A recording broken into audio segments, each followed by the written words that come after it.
Use और recycling, ये तीन चीज को अगर हम बराबर से मान के चले, क्योंकि आज भी हमारे किसी भी कंपनी से या फिर हमारे जो ये सीवेज ट्रीटमेंट से भी अभी भी हम लोग रिसाइकलिंग ऑफ वाटर नहीं हो रहा है। आपको बता दूं कि ये जो सीवेज का जितना भी अपने जो बिल्डिंग्स में से जो सीवेज निकल रहा है, ड्रेनेज वाटर जो निकल रहा है, उसका भी अभी भी जो म्युनिसिपैलिटी ट्रीटमेंट कर रही है वो 11% भी नहीं है। और ये बहुत सालों से उसका चल रहा है कि करेंगे करेंगे करके नहीं हो पा रहा है। वो कुछ अड़चने हैं टेक्निकली जो ये भी बताते हैं, और बाकी क्या है मैं तो उसके बारे में ज़्यादा अभी बोलना नहीं चाहती ना, लेकिन आप समझ लीजिए फैक्ट, जहां आप रह रहे हो वहां की मैं आपको तस्वीर खाली बता रही हूँ। बाकी तो आप लोग बड़े ही समझदार लोग हैं, आप लोग समझते हैं हम लोगों को क्या करना है, क्योंकि ये जो सीवेज वाटर है इसका ट्रीटमेंट नहीं हो रहा है। अगर हम 11% भी कर रहे हैं और बाकी का हम रिमेनिंग अगर हम डाल रहे हैं नदी में, मतलब हम पूरा ही गंदा ही कर रहे हैं, वो 11% का भी कोई मतलब नहीं। वैसे ही देखा जाए तो हमारी जो कंपनीज है इसमें भी जो रिसाइकिल होके वो वाटर यूज होना चाहिए, रिसाइकिल का।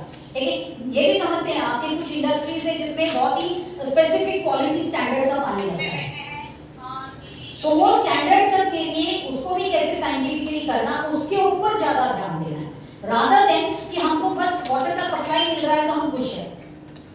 आप समझ लीजिए अगर सोर्स में ही पानी नहीं रहेगा, जो मैं अभी पहले आपको नदी की एक परिभाषा बताने की कोशिश कर रही थी, नदी का जो परिभाषा है वो हमको एक ओरिजिन से लेके कॉन्फ्लुएंस तक समझने वाली बात है।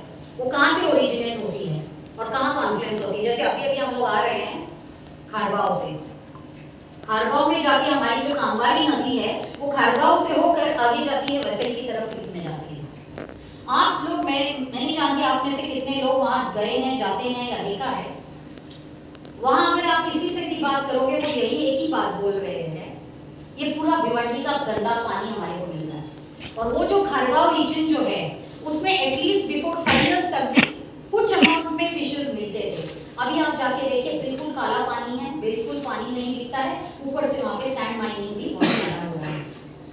कोई भी चीज को अगर हम पर्यावरण को समझते हुए कोई चीजों को करेंगे तो मेरे ख्याल से किसी को भी प्रॉब्लम नहीं होगा। और उसके लिए जरूरी है आपका सिचुएशन क्या है, आपको कहाँ पे किस चीजों की जरूरत है, किस चीज के हो जाने से ये चीजें हो सकेगी, इसकी तरफ हम लोगों को आगे बढ़ना है। वापस डेफिनेशन पे आती हूँ। ओरिजिन का मैंने अभी कॉन्फ्लुएंस की बात बताई, जो मैंने एग्जांपल खारगांव की दी थी। अभी जो अपना ओरिजिन है यही कामवारी का, ये फुंडास और देपोली गांव है, वहां से ये बहती हुई आती है।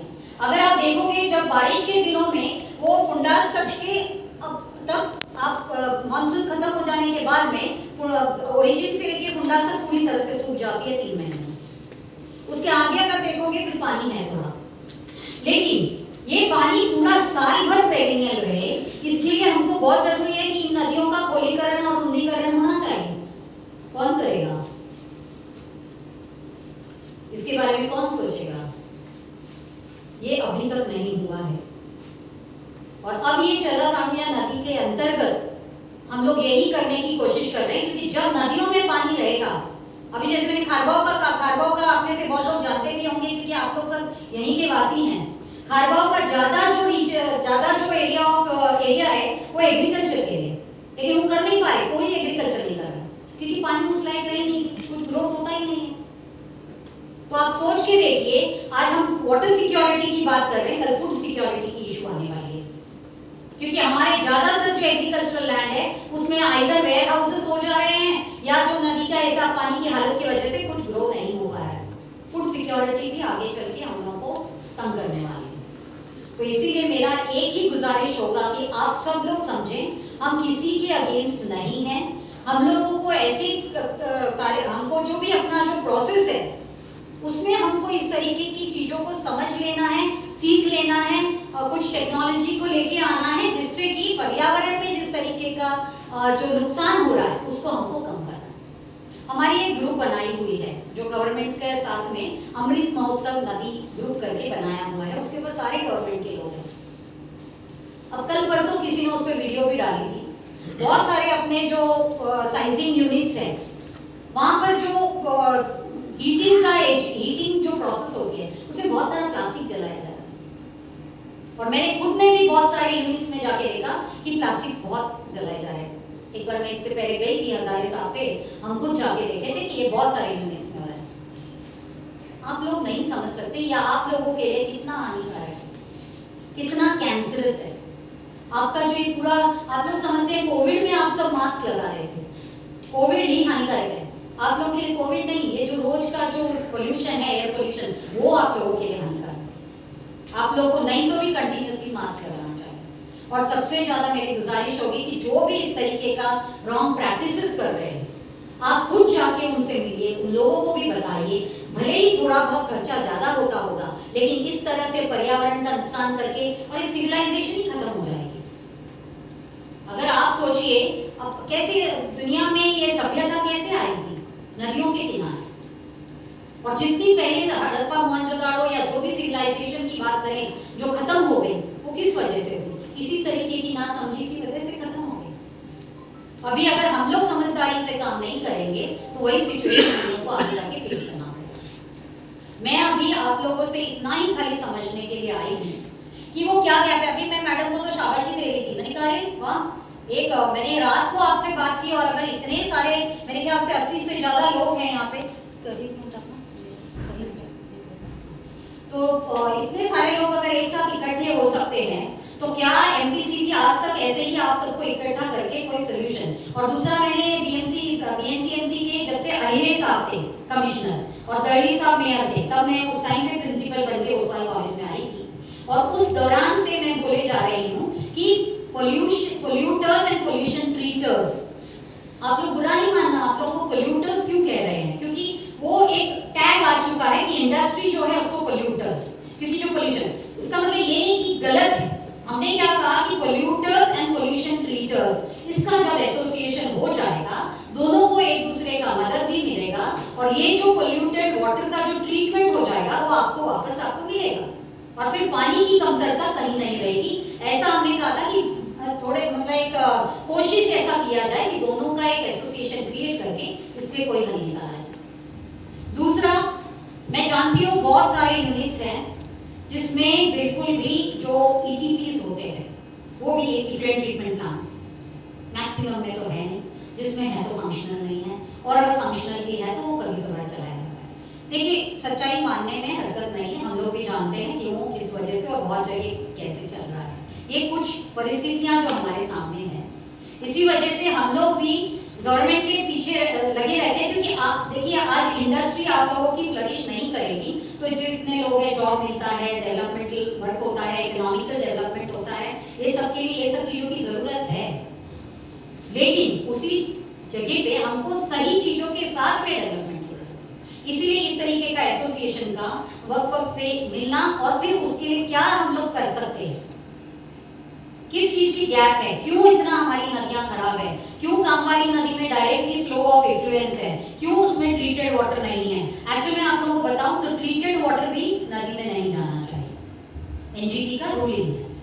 लेकिन फिर भी आप लोग, क्योंकि अभी मुझे यूएन में जब मैं थी, यूएस में यूएन हेडक्वार्टर में, मुझे अपने जो डीजी हैं नमामि गंगे के, और उनको तो मैं हर बारी पकड़ती हूँ और हर बारी एक प्रश्न करती हूँ, इस बारी भी कर लिया, क्योंकि उन्होंने बड़ापन से मेरे सामने कहने का कोशिश किया कि मैडम आज आपके बंगाल में भी हमने पूरी तरह से सारा क्लीन कर दिया गंगा, और बाकी जगह पे भी पूरा गंगा क्लीन हो रहा है, देख लीजिए। जब हमने उनको एक ही चीज पूछा, आप मुझे बता दीजिए, दक्षिणेश्वर में हमने देखा है कि एक पूरा जो चैनल है ड्रेनेज का, वो तो पूरा दक्षिणेश्वर मंदिर के सामने और वो पूरे गंगा में जा रहा है, वो हो गया क्या? तो कहते हैं नहीं। फिर दूसरा मैंने पूछा कि आप जो आप टेक्नोलॉजी यूज कर रहे हो उससे तो आपने जो, क्योंकि उन्होंने हमको डेमोन्स्ट्रेशन दिया, हमने बोला आपने तो ट्रीटेड वाटर आप डाल रहे हो नदी में, और रूलिंग क्या कहती है, ट्रीटेड वाटर को वापस नहीं डाल सकते नदी में। अब एक समझ ऐसी बन गई है, एनवायरमेंट जो डिपार्टमेंट्स है उनका ऐसा है कि सीवेज ट्रीटमेंट या इफ्लुएंट ट्रीटमेंट किया और वो पानी को वापस नदी में डाला और नदी को फ्लो दे दिया, तो ये नदी। मैंने आपको जो शुरुआत की थी परिभाषा की, वापस एक बार परिभाषा की तरफ लेके जा रही हूँ। हिमजल, वर्षा के जल और भूजल, ये तीन जल हैं जो नदी में प्रवाहित होती है, उसको फ्री फ्लोइंग, उसको फ्रीडम के साथ, अविरलता, निर्मलता के साथ जो फ्लो देती है, पंच महाभूतों को स्पर्श करते हुए, सूरज, वायु, धरती, पंच महाभूत नदी पानी, इसके साथ में उसको स्पर्श करती हूँ। अभी देखो आपकी नदियों में आप जाके देखो सूरज कहाँ स्पर्श कर पा रही है, काला पानी है, बिल्कुल जा ही नहीं पा रही, कोई जीव जंतु जिंदा नहीं है उसके अंदर। करते हुए जीव सृष्टि को परस्पूरक करती हुई जो बहती है वो नदी है, ये है उसकी परिभाषा। लेकिन इस परिभाषा का अगर आप लोग देखेंगे, जो भी कीवर्ड्स अभी मैंने बताया वो एक भी नहीं है हमारी नदियों में। हमको वो कोशिश करनी है कि नदियां बची रहे, जितने वाटर बॉडीज, अभी अगर मैं आज प्रेजेंटेशन दे सकती थी जब आप इतने सारे लोग हो, लेकिन मैंने सोचा कि नेक्स्ट टाइम कभी हम लोग कर सकते हैं। लेकिन आप लोगों को अगर मैं चित्र दिखाती ये सब चीजों का पिक्टोरियल प्रेजेंटेशन, उसमें आपको दिख जाता एक भी वाटर बॉडी भिवंडी का कोई भी ऐसा नहीं है जो साफ है, एक भी नहीं। तो आप सोच के देखिए, आपका जो भूजल है, जो वाटर भी अंदर जा रहा है, पर्कुलेशन भी जो हो रहा है, वो भी पूरा दूषित हो रहा है। आज आप लोगों के नलों में भी ना, मैंने अपने कॉलेज में भी जब मैं थी तो मैंने उसकी वाटर टेस्टिंग कराई थी, हार्ड वाटर है, आप लोगों की तबीयत के लिए बिल्कुल ठीक नहीं है। मेरे को यहाँ से मैं 5 साल खत्म होने के बाद में निकल तो गई, लेकिन मेरी अभी भी यहाँ पे बिल्कुल जान दिल से मैं यहाँ पे जुड़ी हुई हूँ और कंटिन्यूसली उस प्रोसेस के पीछे लगी हूँ कि कैसे यहाँ की नदी अच्छी हो, यहाँ के लोगों को अच्छा पानी मिले और अपनी यहाँ की अच्छी ग्रीनरी हो। बिल्कुल नहीं है, सारा धूल से भरा हुआ है, बिल्कुल यहाँ पे परिस्थिति बिल्कुल विपरीत है। और वैसे ही यहाँ पॉपुलेशन बढ़ता जा रहा है, क्योंकि जॉब अपॉर्चुनिटीज बहुत है, पॉपुलेशन बढ़ता ही चला जा रहा है। इसीलिए अभी जो ये यहाँ पे यशवंत भी बैठे हैं, इनको जो स्टडी हम करवा रहे हैं कि जैसे जैसे पॉपुलेशन बढ़ रहा है, उसकी नीड बढ़ रही है, उस एरिया की वाटर रिक्वायरमेंट बढ़ रही है। लेकिन क्या आपको लगता है कि वाटर रिक्वायरमेंट बढ़ रही है? वो घट रही है, पॉपुलेशन बढ़ रहा है। और मैक्सिमम बहुत सारे जगह पे ऐसे हो रहा है कि इलीगल कनेक्शंस और ये सब के वजह से सारा कुछ, जैसे आप लोग भी जानते हैं कि अगर मैं कामवाड़ी का अगर अभी पिटारा खोलने लगूं तो बहुत सारा मुंह से फिर निकलने लगेगा।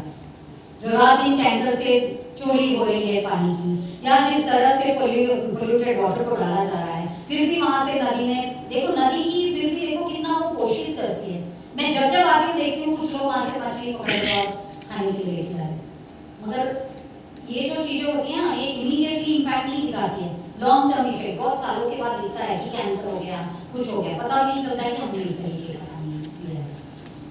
मेरे इतनी बातों से अगर आप लोगों को और कोई प्रश्न हो बाद में हम लोग ले सकते हैं, लेकिन उससे पहले, जैसे कि पहले ही हमने जानने की कोशिश करना चाहते हैं हम कि डाइंग यूनिट्स में या साइजिंग यूनिट्स में, या और भी कोई अगर दूसरे कोई इंडस्ट्री या कोई सेक्टर वाले हों, वो अगर बताएं कि किन चीजों से ये चीज करेक्टिव मेजर्स लिया जा सकता है, कौन सी चीजें हैं जो कमतरता है, कौन सी चीजों को अगर हम लोग एक साथ मिलके सही दिशा में लेके जाएं तो सही हो सकता है, इस बारे में अगर थोड़ा सा आप लोग खुलासा करें। अब क्योंकि ये जो अभी चला जामिया नदीला जो चल रहा है, उसमें ना बहुत ही जीआर में बिल्कुल क्लियर कट गाइडलाइंस दिया है, क्लियर कट टाइमलाइंस दिया हुआ है कि इसमें करंट स्टेटस स्टडी सब जगह का जानकारी लेके उसका एक कॉम्प्रिहेंसिव रिपोर्ट हमको गवर्नमेंट को सबमिट करना है। तो अगर हम आप लोगों की भी इस माध्यम से मदद कर पाए, हम समझेंगे हम आपके कुछ काम आए, तो इसीलिए आप बिल्कुल सरलता के साथ आप अपनी जो भी इश्यूज हैं, जिस वजह से ये कामगारी इतनी पोल्यूटेड दिख रही है,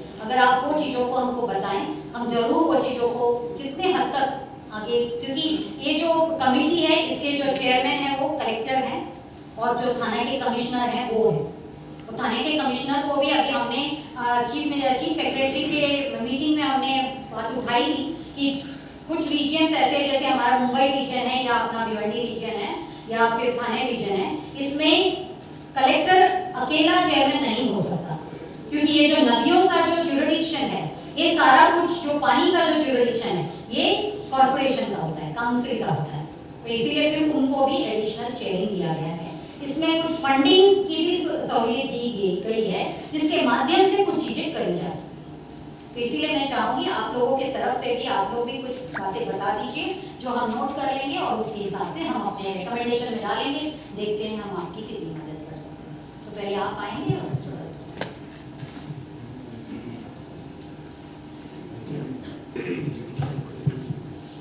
नमस्ते।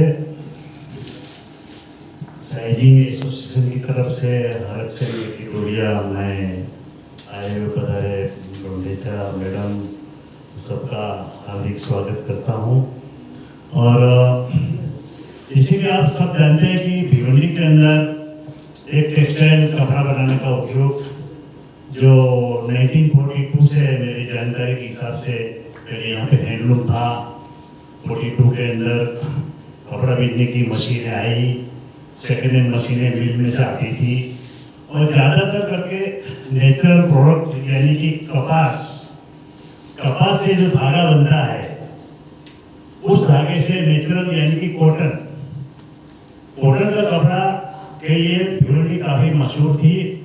और पावरलूम सेक्टर के अंदर वर्षों से इस सेक्टर के अंदर कपड़ा बनाया जाता है और कपड़ा ट्रेडिंग किया जाता है। यहाँ से काफ़ी पूरे इंडिया के अंदर यहाँ से जाता है। अब हमारा साइजिंग एसोसिएशन के अंदर, साइजिंग इंडस्ट्रीज के अंदर कपड़ा बीनने से पहले जो सूता बनता है, जो मिल बनाती है, वो यान जो होता है कच्चा होता है, वो बीनने के लायक नहीं होता है। तो उसका स्ट्रेंथ यानी कि उसकी ताकत बढ़ाने के लिए हमारी साइजिंग का जो रोल होता है, उस रोल के अंदर उस धागे के ऊपर नेचुरल प्रोडक्ट यानी कि मकई का आटा, त्याला आपण मराठीत म्हणतो माळी, तब पे माड़ी वो लगाने का एक प्रोसेस होता है कि हम लोग कुछ लकड़ी की टैंक में पानी लेते हैं, उसके अंदर मकई का आटा डालते हैं, फिर उसके अंदर उसको गर्म करके फिर वो प्रोसेस के अंदर उस स्टार्च का कोटिंग उस धागे के ऊपर किया जाता है ताकि धागा जो है बिनने के लायक उस पर ताकत आ जाए। तो वो प्रोसेस सिर्फ यानी कि साइजिंग के अंदर एक ही प्रोसेस होता है कि उस माड़ी को धागे पे लगा के उसको सुखा के पिन के रूप में लपेट के उसको डिलीवर किया जाता है। अभी वेस्टेज का जो सवाल है तो कुछ इसमें परसेंटेज जो ऑर्गेनिक मटेरियल है वो कुछ परसेंटेज यानी कि 0.001% जो है वो कभी नीचे गिरता है और वही एक रूप जो है वो गटर के द्वारा मतलब पानी के द्वारा म्यूनसिपालिटी के अंदर मतलब वो चला जाता है। मतलब वो बहुत सारा ज़्यादा दूसरा कोई साइजिंग के अंदर प्रोसेस नहीं है। और हमारी जानकारी के हिसाब से कुछ नदियाँ जो नदियाँ इसके अंदर जो पानी बहता है उसके अंदर जो गंदगी फैलती है तो उसका एक रीजन ये भी है कि उसमें कुछ रुकावटें भी है। जैसे किसी तरीके से एक अच्छा पानी किसी जमीन के ऊपर अगर खड्डे के अंदर भरा गया है, उसके अंदर किसी भी लाइन का पानी या साइजिंग का पानी या कोई चीज का भी पानी अगर वहां पे नहीं जाता है फिर भी उस गड्ढे में बास आती है। उसका रीजन ये है कि उसमें रुकावट है। उसमें रुकावट जितनी पैदा होगी उसके अंदर उतना ही मटेरियल पैदा होगा, उतना ही बास आती है। तो यहाँ पे भिवंडी के अंदर आजू बाजू के अंदर सिटी के बाहर इतनी सारी नदियां, इतने सारे नाले हैं, मगर ये इसके अंदर जो गंदगी फैली हुई है उसका एक कोई ठोस सबूत नहीं। इंडस्ट्रीज की वजह से ही वो चीज गंदी हुई है, मगर यहाँ का जो मतलब साफ सफाई नहीं है, उस पानी के अंदर रुकावटें हैं, इसकी वजह से भी गंदगी ज्यादा वो मतलब वो चीज बास मारती है। यानी कि पानी किसी के लायक नहीं रहता है, यानी कि उसके अंदर ऑक्सीजन खत्म हो जाता है। यानी कि कोई भी ऑर्गेनिक चीज जब उसके अंदर जाती है तो उसके अंदर वो सड़ती है, सड़ने के बाद उस पानी का ऑक्सीजन डिसॉल्व हो जाता है, यानी कि पानी के अंदर ऑक्सीजन की मात्रा कम हो जाती है और उसकी वजह से वो बास आने लगती है। तो उसके लिए इंडस्ट्रीज तो कुछ तो सहयोग तो करेंगे, मगर उसके साथ में उससे डबल यहाँ की मतलब म्यूनसिपालिटी हो चाहे ग्राम पंचायत हो, उनका भी एक फर्ज बनता है कि इसके अंदर वो लोग भी इसका सहयोग करें। तो पिछले 10-15 साल से तो काफी साइजिंगों के अंदर ईटीपी प्लांट लगा हुआ है और डेली प्रोसेस के अंदर साइजिंगों के अंदर कोई डिस्चार्ज नहीं होता है, तो क्या होता है कि हर वीक में हमारी साइजिंग के अंदर भी हर वीक के अंदर जो धुलाई होती है, तो वीक में एक दिन हम लोग ईटीपी प्लांट चलाते हैं। मगर ईटीपी प्लांट चलाने के बाद में उसका जो भी पानी निकलता है वो आपके कहने के हिसाब से, मतलब वो हम लोग वो नेचर जो हमारा प्रैक्टिस है उसके हिसाब से हम लोग गटर में साफ करके छोड़ देते हैं। उसका दूसरा कोई हमारे पास उपाय नहीं है। वो हिसाब से हमारा भिवंडी का इंडस्ट्रीज साइजिंग इंडस्ट्रीज है। इतना कह के मैं अपनी बात खत्म करूंगा।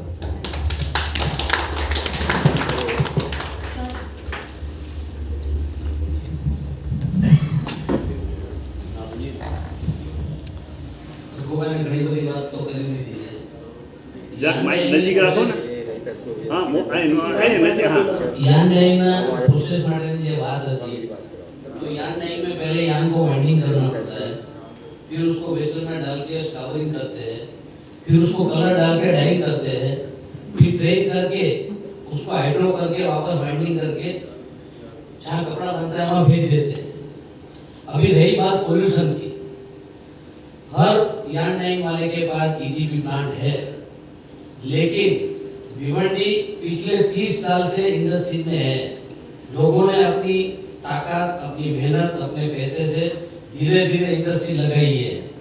अगर कोई आदमी छोटा है उसको बोल दे उसके पास ईटीपी लगाने की जगह ही नहीं है, थोड़ी बहुत जगह है तो उसने वो काम कर दिया। तो सरकार की ये बात होनी चाहिए कि कॉमन ईटीपी प्लांट लगना चाहिए ताकि सबकी इंडस्ट्री बराबर चले और पोल्यूशन बिल्कुल नहीं होवे। पिछले 25 साल से एमपीसीबी बोर्ड वाले आते हैं जाते हैं, सब कुछ होता है, लेकिन कॉमन ईटीपी की बात कोई सोचता ही नहीं है। दूसरी बात, भिवंडी म्युनिसिपालिटी में गटर बराबर होनी चाहिए, रोड बराबर होना चाहिए। आप इंडस्ट्री के पास जो बात रखते हो कि ये आपको करना चाहिए, सामने सरकार का भी बहुत पूरी मदद होनी चाहिए कि इंडस्ट्री बराबर चल पावे। अपने को इंडस्ट्री चलानी है कि नहीं चलानी है वो पहले नक्की करना पड़े। इंडस्ट्री चलाने में क्या क्या तकलीफ है वो सोचना पड़े। अगर वो तकलीफें दूर होती है और फिर कोई पोल्यूशन या कोई प्रॉब्लम आती है तो जरूर आप उसको बोल सकते हैं कि ये बात बरोबर नहीं है। यहाँ बैठे हुए बहुत आदमी को पूछो क्या क्या सहूलियत मिलती है, एक एक आके बताओ, मालूम पड़े। तो मेरी मैडम को गुजारिश है कि खास करके कॉमन ईटीपी तो होना ही चाहिए। या तो सरकार कोई जगह नक्की करे फिर पूरी इंडस्ट्री वहां शिफ्ट कर दे तो भी बढ़िया है। मेरी ये दो ही बात है, एक तो कॉमन ईटीपी करवाने की गुजारिश करता हूँ, और अगर अच्छी कोई जगह अलॉट करते हैं इंडस्ट्रीज के लिए तो सारे मेरे भाइयों वहां आके अपनी इंडस्ट्री बहुत जोर से चलावे। धन्यवाद। आपने सिर्फ ईटीपी का थोड़ा स्पेसिफिक करके और थोड़ा हाँ बताएं, बताएं। क्योंकि जो मैं तो समझती हूँ कि इवन टॉयलेट्स और ये सब का भी बंदोबस्त नहीं है मैक्सिमम उसके, तो उसके अलावा आप लोगों को जो इंडस्ट्री में सीईटीपी तो मुझे मालूम नहीं है और मैं बहुत दिनों से बोल रही हूँ कि वो जरूरत होनी चाहिए क्योंकि छोटी छोटी यूनिट्स है तो होनी चाहिए। और उसके अलावा क्या आपको लगता है? नहीं, मैंने आपको बताया कि भिवंडी के अंदर प्रॉब्लम क्या है, जैसे आपने टॉयलेट की बात की, यहाँ कोई इतने बड़े पैसे वाले लोगों ने इंडस्ट्री लगाई नहीं है। बहुत गरीब आदमियों, बहुत छोटे छोटे आदमियों ने दो चार रूमें लगाई हुई है। अब उसके लिए या तो गवर्नमेंट को सहाय करे, कोई इंडस्ट्रियल जोन डिक्लेयर करे, तो ये सारी बातें पॉसिबल है। अभी आप एक कोई खाते की विजिट करना, 6 रूम चलाता है, उसके वो गाड़ी मशीन रखने की जगह नहीं है बरोबर। कितना परसेंटेज मैकेनाइज्ड ऑटोमेटेड? ऑटोमेशन होगा मेरे ख्याल से 20-22%, और अभी धीरे धीरे बढ़ रहा है ऑटोमेशन। भिवंडी से बाहर काम जा रहा है, अभी भिवंडी में कम होता जा रहा है। और कितना इंडस्ट्रियल एरिया कवर्ड है टोटली अगर इंडस्ट्रियल आपका भिवंडी पूरी इंडस्ट्री में ही चल रही है। यहाँ आप रहते हुए आदमी को भी देखोगे, नीचे रूम चल के ऊपर वो आदमी रहता है। और इवन मैंने रेजिडेंशियल एरियाज में देखा है कि ये चल रहा है। हाँ, तो इस वजह से वो जो ड्रेनेज में फिर इफ्लुएंस रिलीज हो रहा है तो उसका भी फिर ट्रीटमेंट के लिए बहुत इम्पैक्टफुल नहीं होता है ना, क्योंकि नॉर्मली ड्रेनेज में से खाली डोमेस्टिक प्लेस करना चाहिए। अपने यहाँ पे सारा रेजिडेंशियल में ये भी चल रहा है। लेकिन ये ऑल ऑफ अ सडन नहीं हुआ है, और हर बार इंडस्ट्री जैसी चीज नहीं है कि अभी छुप के चला है, सबको मालूम रहता है इंडस्ट्री चल रही है। गवर्नमेंट के सपोर्ट के बिना ये जो अभी पॉल्यूशन या कोई भी मैटर है, ये यहाँ बैठे हुए अकेले आदमी कोई नहीं कर सकता है। नहीं, मैं ये समझने की कोशिश कर रही हूँ जो, क्योंकि ये कुछ इश्यूज हैं हाँ। भिवंडी के असलियत, तो इसको बदलने के लिए अगर सोचिए जिनका भी रेजिडेंशियल कॉम्प्लेक्स में है तो उसके लिए कोई इनिशिएटिव लिया गया कि हमको यहाँ से एक अभी रेजिडेंशियल में नहीं चलाना, हमको और कहीं जगह दे दो, या इसका क्या मतलब, उसका कैसे अनाउंस या रूल में आप लोग क्या करते हो? किससे बात करें? आज जैसे बहुत आदमी है जिसको अपनी इंडस्ट्री चेंज करनी है, तो आप कलेक्टर से ठीक है कलेक्टर को मैडम यहाँ पर बॉम्बे से जो व्यापारी आते हैं ना, भिवंडी आना पसंद नहीं करते। 3-3 घंटे लगते हैं, सबको मालूम है। एक आदमी को, चीफ मिनिस्टर से लेके पीयून को मालूम है भिवंडी में जाना मतलब कैसे जाया जाता है। वहां तक कोई देखता नहीं है। आने जाने के रोड देखो आप, भिवंडी आप मार्केट में चले जाओ, भिवंडी की मार्केट में तो आप जाके वापस आओगे तो आपको लगेगा कि आप परफ्यूम लगा के आए हो, मार्केट का परफ्यूम। ये कंडीशन है भिवंडी में आज से नहीं 30 साल से। ये तो टोरेंट पावर भिवंडी में आया थोड़ा, और पावर थोड़ा सुधर गया। उसके पहले भिवंडी में जैसे आइसक्रीम मिलती है ना, आधा पौना पाव, वैसा पावर मिलता था। भिवंडी से कई लोग यहाँ से छोड़ छोड़ के दूसरे शहरों में चले गए, यहाँ से इंडस्ट्री निकाल के सूरत चले गए। अभी यहाँ की जो छोटी सी इंडस्ट्री बची है ना, वो भी एकदम ताव पे लगी। मेरे एक छोटा सा एग्जांपल है, सूरत के अंदर पावर का भाव है 8.5 हो गया, यहाँ पावर सब्सिडाइज दे रहे हैं, फिर भी लोग यहाँ लोन डालने को तैयार नहीं है। कितनी हालत खराब है इंडस्ट्री की। एनीवेज, ये तो हो गई रोड और ये सब की बातें। मैं अभी समझना चाह रही हूँ कि इंडस्ट्री को क्या चाहिए, यहाँ जो रन कर रहे हैं तो उनको क्या अड़चन आती है, ये सब चीजों को एक मैं तो रिक्वेस्ट करता हूँ इंडस्ट्री के लिए, गवर्नमेंट बहुत जल्दी से जल्दी इंडस्ट्रियल एरिया डिक्लेयर करे, तो सारी इंडस्ट्री वहाँ शिफ्ट हो जाए। सरोली में एक जगह नहीं है, सरकार में मेरी एप्लीकेशन 15 साल से पड़ी है, और मैं 3 बार मंत्रालय जा चुका हूँ।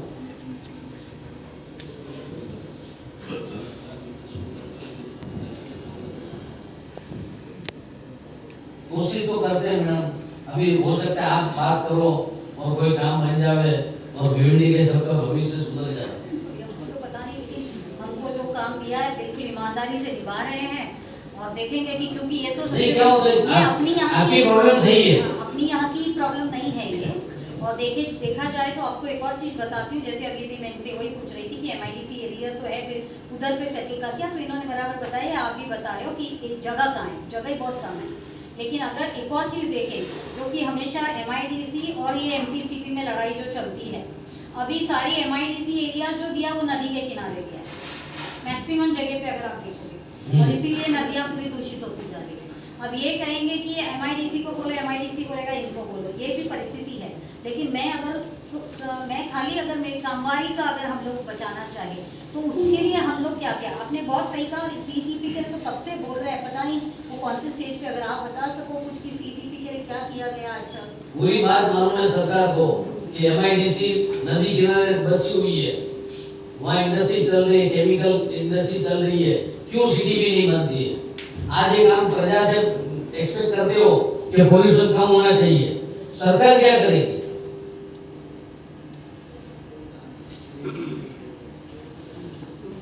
एक इंडस्ट्री में 150-200 आदमी का घर चल रहा है, ये मैडम आके बोले भाई इनको नोटिस दे दो, वो क्या बोले बंद का क्लोजर दे दो। नहीं क्लोजर, देखिए एक बात हम लोगों को याद रखना, नहीं वो मैडम माफी चाहता हूँ, नहीं शाह साहब अभी अभी बोलने का मौका मिला है, आप क्लोजर की बात करो, आदमी के पैर टूट जाए, हॉस्पिटल में एडमिट करना पड़े।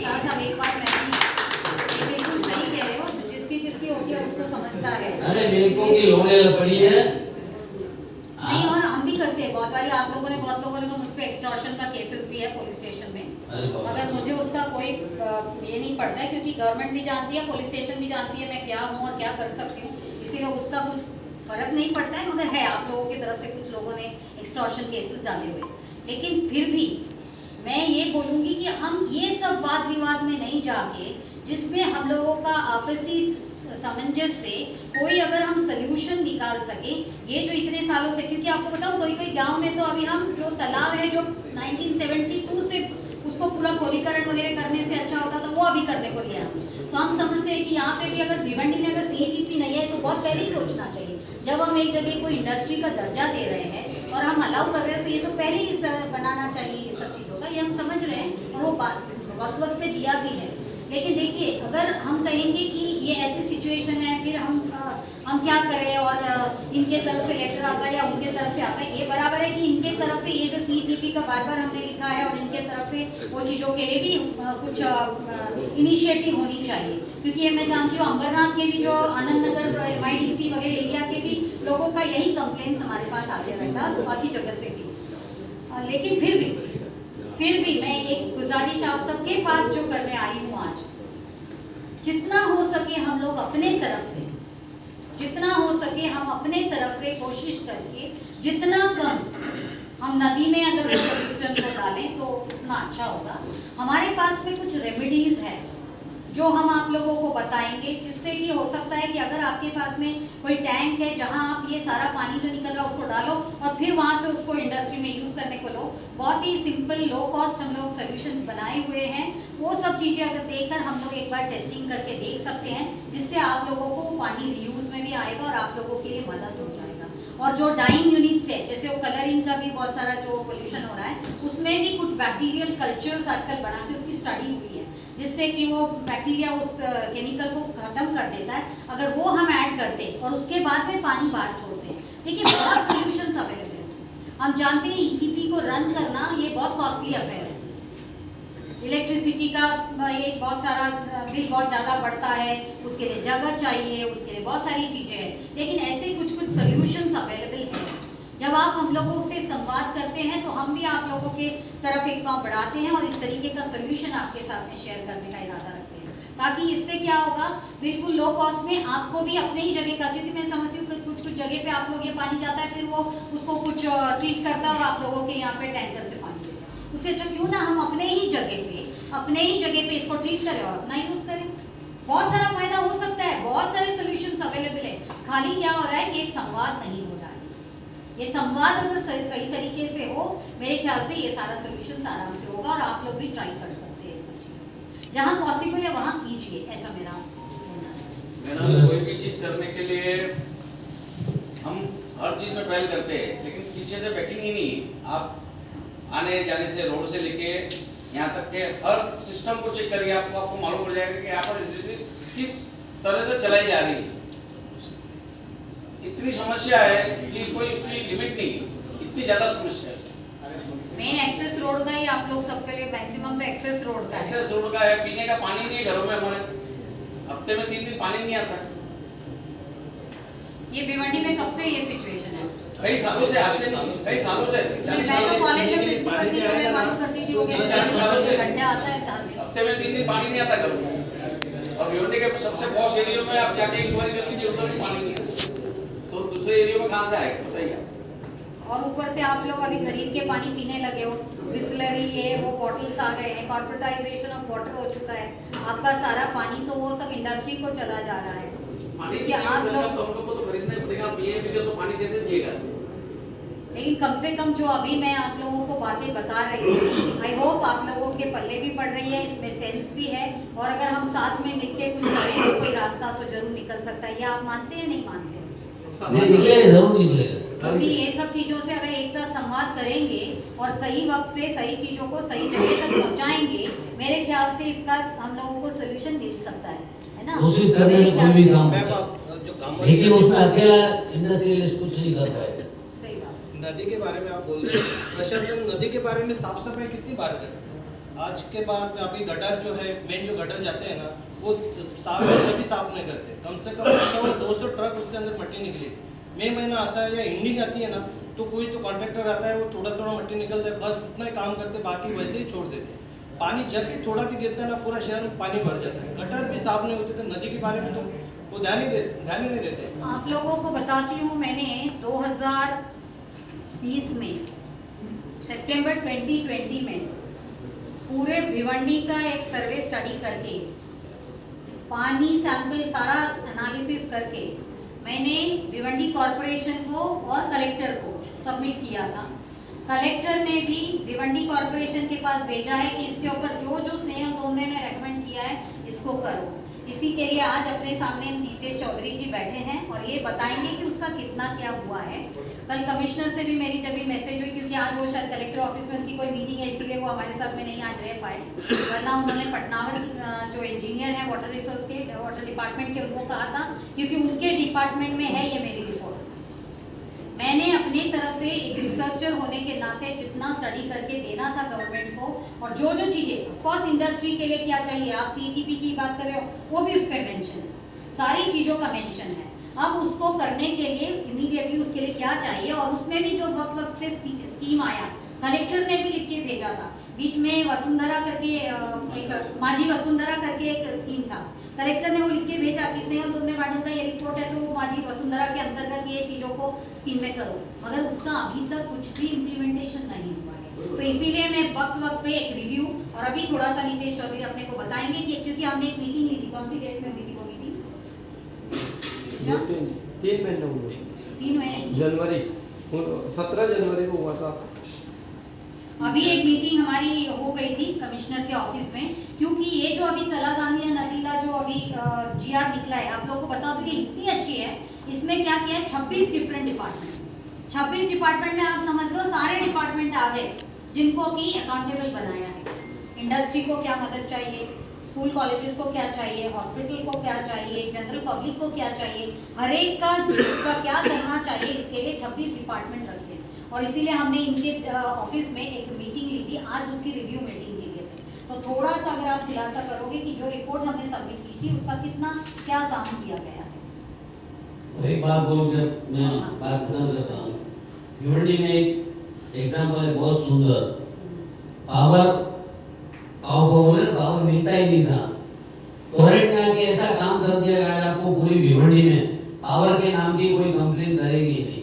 लेकिन कीमत बहुत ज्यादा है करके लोगों का चल रहा है। देखो कीमत की बात कैसे करते क्यों करते मेरी समझ के बाहर है, लेकिन जो पावर नहीं था वो पावर आ गया। तो ऐसे ही कोई गवर्नमेंट बॉडी है पोल्यूशन के बारे में भी सोचे, तो ये कोई ऐसा नहीं काम नहीं हो सकता है, लेकिन खाली व्यापारी कोई जिम्मेदार बना के सारा ठिकाना उसके ऊपर फोड़ देने का वो गलत बात है। नहीं, वो बिल्कुल नहीं है, और आज का अपना मीटिंग का उद्देश्य वो बिल्कुल नहीं। आप ये मन से निकाल दीजिए कि कोई इंडस्ट्री को ये कह रहा है। वो तो ज्यादा के सब तैयारी करके बैठे, ऐसे कोई कमाई तो है नहीं। अभी कोई फ्री बनता तो इसलिए तो हम बात करते हैं कि आप सपोर्ट करो, पोल्यूशन होगा ही नहीं, नदी खराब होगी ही नहीं। चलिए हम लोग इस सिलसिले को आगे बढ़ाएंगे, इनकी भी बातें थैंक यू। अगर नदी और नाला है ना, तो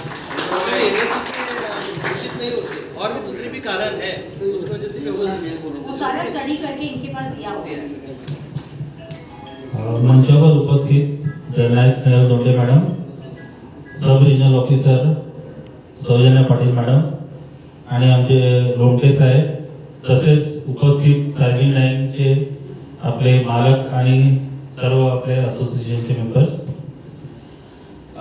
देखिए सबसे पहले जैसे मैडम ने बोला है 2018 में हीरे साहब थे, तब मैडम ने ओसवाल कॉलेजेस में मैडम खुद प्रिंसिपल थी, उस टाइम उन्होंने एक रिपोर्ट बनाया था और उस बेस पे कुछ काम हुआ था, कुछ रह गया था। उसके बाद फिर नदी का जो रिव्यू हुआ था, एक 2-3 महीने पहले एक मीटिंग हुई थी हमारे कमिश्नर साहब के साथ, तो उस बेस पे कामरी नदी के लिए जो स्पेशली जल पर्दी जो निकल आती है हर साल आप देखते हो, उसमें अनेक कारण है, स्टैग्नेंट वाटर हो सकता है, सीवरेज उसका ड्रेन हो रहा है।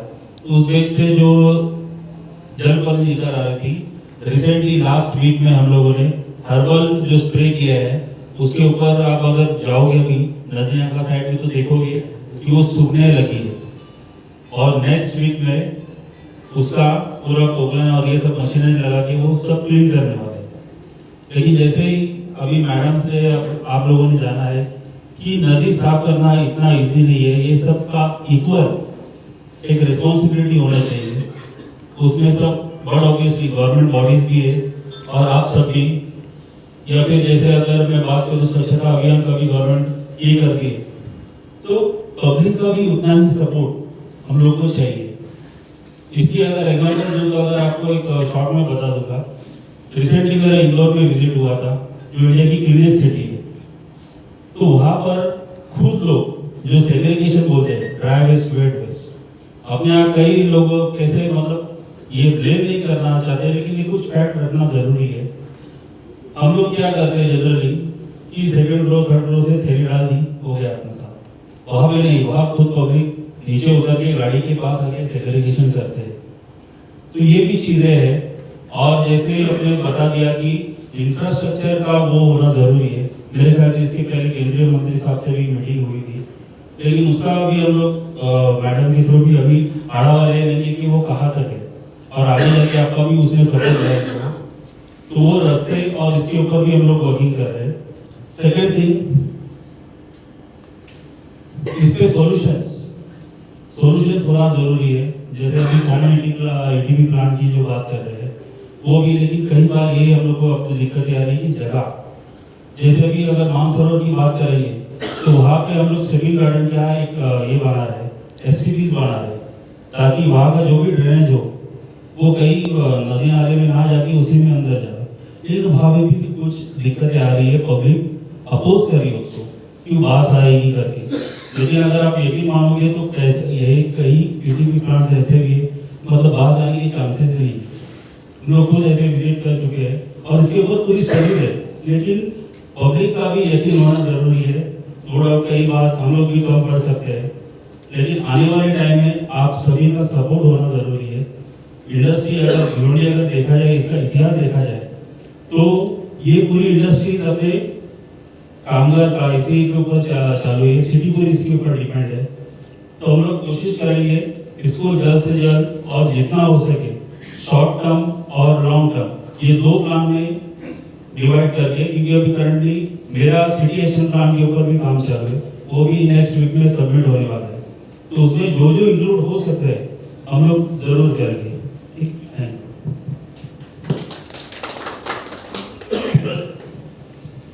इसको समराइज करते हैं क्योंकि मुझे और बहुत सारे विजिट है।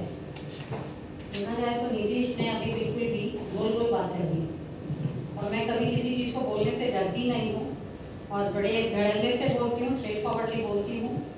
कुछ लोगों को खराब जरूर लगता है, लेकिन अगर आप सही तरीके से सही स्पिरिट में अगर समझेंगे तो चीज़ें सही हो जाएंगी। अभी इन्होंने जो मानसरोवर की बात कही, एसटीपी की, मैं बहुत सालों से इनसे कह रही हूँ, हम खुद बात कर सकते हैं। और दूसरा है एसटीपी आजकल बहुत जूना मॉडल हो चुका है, एसबीटी करके आया है, सॉइल बायोटेक्नोलॉजी। ये बहुत ही कारगर है, बहुत ही अच्छा है, जिसमें स्लरी डिस्पोजल भी नहीं है। आप इंडस्ट्री के लिए भी बहुत अच्छा एक सोल्यूशन है। और साथ साथ वैक्यूम ड्रेनेज सिस्टम, ये हम 2 साल से बीएनसीएमसी के साथ बात चल रही है, लेकिन अभी तक भी वो कारगर नहीं हो पाया है। मेरे ख्याल से हो सकता है और हम काम करेंगे तो जल्दी हो जाएगा। नीतीश बहुत ही मेहनती हैं और बहुत ही मेहनत कर रहे हैं इस विषय में, हमारे साथ कोऑर्डिनेट करते रहते हैं। जो अभी इन्होंने जो चीज़ें बताई वो तो दूसरे डिपार्टमेंट का है, उनके तरफ से इन्होंने ऐसे बता दिया कि मानसरोवर की बात, मगर हम जो आईआईटी मुंबई या आईआईटी या जो और दूसरे जो संस्था है उसमें जो नए नए टेक्नोलॉजी, और वो भी लो कॉस्ट टेक्नोलॉजी, और वो भी एनवायरमेंटली फ्रेंडली जो टेक्नोलॉजी, उसको हम लाने की कोशिश करते हैं। और अगर उसको किया जाए, मेरे ख्याल से बिल्कुल भी हम सब लोग सुखी हो सकते हैं। और एसटीपीज को करोड़ों रुपए लगते हैं, यहाँ करोड़ों नहीं, सिर्फ कुछ चंद इलाकों में हो जाता है। तो ये चीजें हम बार बार बता रहे हैं, इसीलिए हम रिव्यू मीटिंग करने की कोशिश करते हैं। अभी रिसेंटली भी अपने जो पंचायत राज मिनिस्टर हैं और हमारे कलेक्टर साहब, ये सब ब्यूटिफिकेशन की बातें ज़्यादा कर रहे हैं। कांवारी नदी को सुंदरता कैसे करेंगे, लेकिन कांवारी नदी को सुंदरता से पहले साफ कैसे करेंगे वो बहुत जरूरी है। जब अपने आप नदी जब सुंदर साफ बहेगी वो अपने आप सुंदरता लाएगी, हरियाली लाएगी। उसको कोई कंप्यूटराइजेशन करके उसको सुंदरता की जरूरत नहीं है और उसके लिए करोड़ों फंड लगा करके जरूरत नहीं है। हम बार बार मिनिस्टर से भी कह रहे हैं, कलेक्टर से भी कह रहे हैं कि हम कामवाली को पहले फ्री फ्लो करते हैं, अपने आप से जब हरियाली आ जाएगी हम सबको सुंदरता आती है। तो ये है एसबीटी का मामला जो मैंने आपसे कहा, सॉइल बायोटेक्नोलॉजी। ये कुछ नहीं है, जैसे पत्थरों के साइज का ढेर लगा देते हैं, उसकी सेडिमेंटेशन इससे जो भी पानी उससे निकलता है और वो भी सॉइल बायोटेक्नोलॉजी मतलब कुछ मिट्टी के ऊपर हम लोग झाड़ लगा देते हैं, अपने आप से उसमें जो ऑर्गेनिकली उसमें जो माइक्रोब्स होते हैं उसके थ्रू से नेचुरल प्रोसेसिंग से पानी अपने आप से क्लीन निकलती है, उसमें कोई स्लरी भी नहीं होता। मैक्सिमम एसटीपी में स्लरी का डिस्पोजल का बहुत बड़ा इशू होता है, ये एक चीज है। दूसरा मैं आप लोगों को जैसे मैंने अभी भी बताया था कि जो लो कॉस्ट एक और सोल्यूशन आप लोगों के लिए मैंने अभी बायो एंजाइम और प्रोबायोटिक, ये कुछ बैक्टीरियल कल्चर्स है, अगर आप अपने वो पानी में डालेंगे अपने आप से ये बैक्टीरिया वो सब केमिकल्स को खाती जाएगी, बिल्कुल लो कॉस्ट सोल्यूशन। दूसरा है जो अभी सॉलिड वेस्ट मैनेजमेंट की बात, ये तो बहुत जरूरी है। मैंने आपके सारे इंडस्ट्रीज में गई हूँ और देखी हूँ बहुत सारा प्लास्टिक्स, मैंने हमेशा मेरे बच्चों के साथ एक्सपेरिमेंट करती रही हूँ, बच्चों को ये सब प्रोजेक्ट दिया था और स्टडी करने की कोशिश की थी कि अगर ये प्लास्टिक के जगह पे ये पेपर यूज करने लगे तो इंडस्ट्री को कितना फायदा हो जाएगा। तो ये सब चीजों को भी हम लोग को देखना है कि उसका अल्टरनेट क्या अवेलेबल है। और सॉलिड वेस्ट के लिए भी जो जहाँ पर हम हैं एट सोर्स उसका कंपोस्टिंग हो जाता है। आप लोग जिनको भी लगता है कि हमको ये सब चीजें करना है, आप जरूर हमको अप्रोच कीजिए, हम हर चीज का आप लोगों को सोल्यूशन बताने के लिए तैयार बैठे हैं। तो सबसे बड़ा जो इशू अभी आज भिवंडी शहर का है वो है कामवाली नदी की जो पोल्यूशन का, दूसरा है कचरे का। तो ये दो चीजों पे अगर हम लोगों ने मात कर लिया मेरे ख्याल से बहुत चीजें हम अच्छा कर पाएंगे। दूसरा और अंतिम जो मैं आप लोगों से सबसे गुजारिश करूंगी, जितना हो सके आप लोग अपने अपने यूनिट में रेन वाटर हार्वेस्टिंग करने लग जाइए।